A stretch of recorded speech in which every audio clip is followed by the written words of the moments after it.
stature, but in his personality, he's got a great one. Everybody knows that. But also, I just met Brother Ed for the first time and Brother Jeff, two great guys. I've never met them until today, but I can tell they're not lightweights. They're totally great. And brought my wife Melania with me today. First lady, best first lady ever. Amen.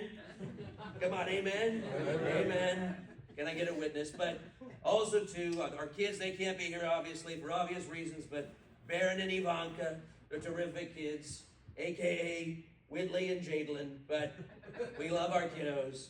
Well, welcome in Bible Baptist Temple. Good to see y'all this morning. Yes. Can I get my glasses on? Yes. Oh man, I'm actually gonna nix the wig and put my glasses on. Oh, so it's great to be here, y'all. And now some of you may be already thinking, where is this dude from? I mean, he's not from around these parts, is he?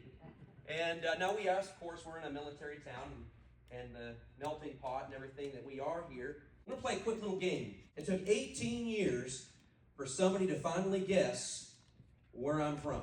Now, for those of you who know, you can't play this game, okay?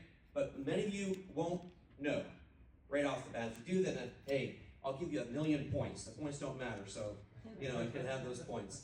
But it took 18 years. I was in Columbus, Georgia for some job training, and the lady guessed on the very first try. I was like, oh my soul. And so you can just raise your hand, blurt it out, whatever. There's no real rhyme or reason. Where do you think I'm from? Somebody say, take some guesses. Virginia. Okay, good guess. I've had that before. New England. Yeah, I've heard the East Coast, and yeah, absolutely, yeah. Michigan. Getting warmer, or should I say colder in a sense. Canada. Ontario. Yes, you got it, yes. The soon-to-be, quite frankly, the 51st state, and beautiful, beautiful state. Oh, man. Wow. I love President Trump, and I'm so thankful that the Lord has ordained that he has put him in office for such a time as this. Amen. Right. And so I love, it's an honor. Impressionism is often a form of flattery, and I love to impersonate number 47, number 45, and again, delighted and honored to do that. And somebody said, how did that start? Well, a lot of my inspiration comes from either the kitchen or the bathroom. So I was in the kitchen, and I had a beard at the time, and I did. It sounded different than it does now. I realized Trump has some raspiness to his voice, typically. And so it started out with, you're a great guy, terrific guy. It was, somewhat there. And then I went, wait, no, I need to up the ante a bit.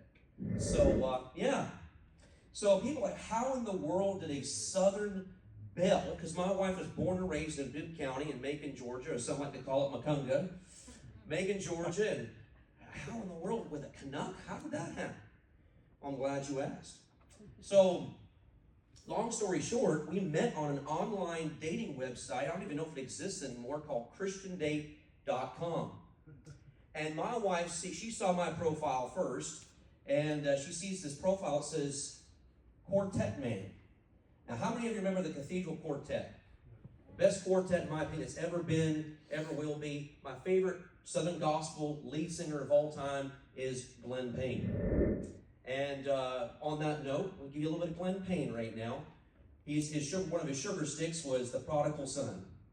Like the prodigal son, I wandered in darkness, and I traded my life for the world a good time. No peace in my heart, listen, I ever could find, and I got so tired eating after the swine man. That's a little bit of Glenn Payne for you. I won't charge you extra for that.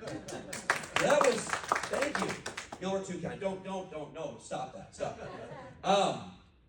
So, yeah, that was the initial thing that the Lord used to bring us together as not only gospel music, but more specifically the cathedrals, our love of the Cathedral Quartet. And so she wanted to prove who she said that she was, that she is. And she said, we belong to a family group. It was her youth pastor and her mom and her grandfather playing the piano and her. And and she said, we're called the Gloryland Trio. Now, I didn't know where Macon, Georgia was, but I looked up the Gloryland Trio and, typed it out on Google, and we, of course, know that if Google says it, it must be true. And so I looked, and lo and behold, there were these 3 old ladies somewhere in Texas somewhere. I'm like, good night almighty, what am I getting myself? No, she said, there's another Gloryland Trio out there. I thought, ooh, boy, this is going to be some rough stuff here. But anyway, so, in marriage, how many of you, when you married your spouse, it's wife to the husband or husband to the wife, that you got an excellent encourager? You heard about encouragement earlier, right? Amen. Well, I also, and many of us can attest to this, I got a spouse equipped with a built-in navigation system. And you got to put it on the encouragement setting. And sometimes it'll say things like, we were actually in Noonan, and we lived in Noonan for about 3 years. And I'm not a city boy. I'm glad to be back in middle Georgia. And this is as much city as I can handle right here. And so anyway, I said to my wife, I said, honey, I said, what's the best way to turn out of here? And she said, neither, with you driving, with you behind the wheel. You say, can you say that? Yes, I have her permission. I mean, blessing. I have her blessing. And, some of the things, I'm a pretty random guy, but my wife, now usually she laughs when I trip and I fall and I hurt myself. Amen, guys, right? And maybe get a courtesy laugh with a joke once in a while. But anyway, my wife puts the R in random. And my wife's a nurse, and she's very sharp and quick-witted, and it's a sign of intelligence, right? And so my wife, we went to this restaurant. Back up a little bit. I asked the pastor that I was serving with, Brother Philip, I said, where are some good places around here to go out to eat for Valentine's Day? And he mentioned a few. And then there was this one that we landed on called Pascal's. Oh, oui, monsieur, sounds expensive, doesn't it? Oh, yeah. And when you're going to spend that kind of money, even though it's worth it to do that, right, guys, to spend that money on our spouse, you at least hope that the food would be half decent. Amen? Even if it's not a lot, at least the quality and the texture, everything, the taste to be on point. And I'm not knocking this place. Maybe they just had an off night. But how many have ever had escargot before? I know I have. It's actually quite good if it's done right. Stuffed in mushrooms even, and garlic butter and cheese. Everything goes better with butter and cheese, right? And when it came out on the plate, I was like, I don't remember this looking like this. It looked like a piece of dirt. And it's like, man, I could have gone up the boulevard, the parking lot, and I could have eaten it. It would have been free. The salmon was dry. By the way, I got a public service announcement here. The L is silent in salmon. How many people know that they have somebody in their life that pronounces it salmon? I will